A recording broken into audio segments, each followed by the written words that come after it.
With repairs made and the floor wiped and vacuumed clean, check all tools and equipment used for buffing, tack ragging, and finishing, and make sure they're all in good working order.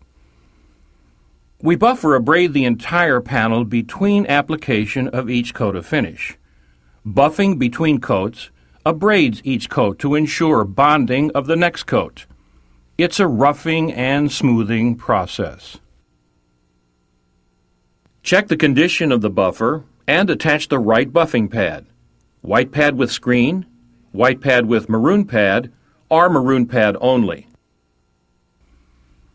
Hand buff your edges and corners or areas where the buffing machine can't reach or might damage walls or borders.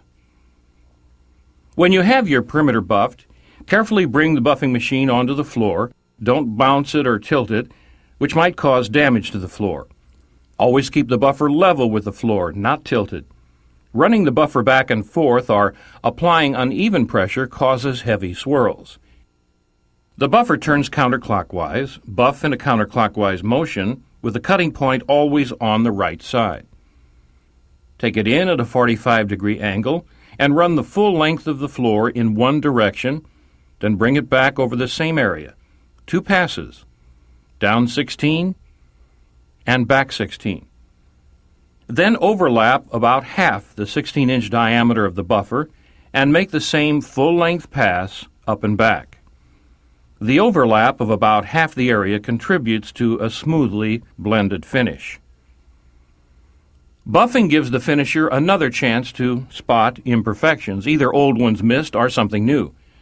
The skilled finisher will notice a change in the sound of the buffer as it rolls over an imperfection.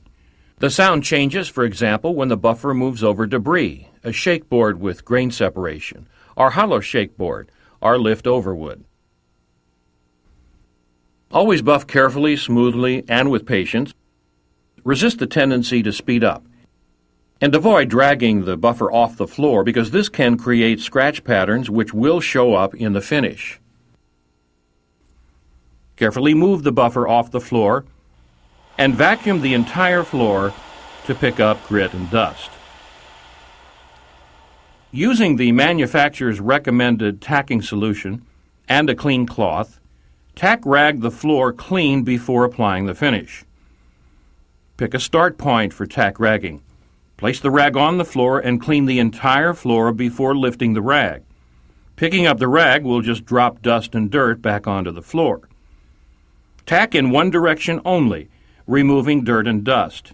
Working back and forth would simply redeposit the debris. When you have completed one pass, turn your cloth and tack again.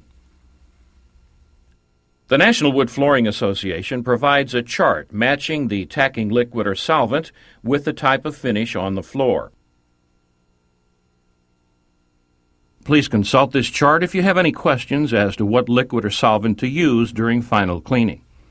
And the process of tacking is repeated in one direction, covering the entire floor until the floor is clean. Buffing, vacuuming, tack ragging, and finishing should all be done as one process with no interruptions. This is not a time to check on the next job or talk to the customer or neighbors. Stick with it. After tacking, allow the floor to dry thoroughly, at least 20 to 30 minutes before applying the finish. Doors should remain sealed, windows closed, and the airflow from the HVAC system shut off.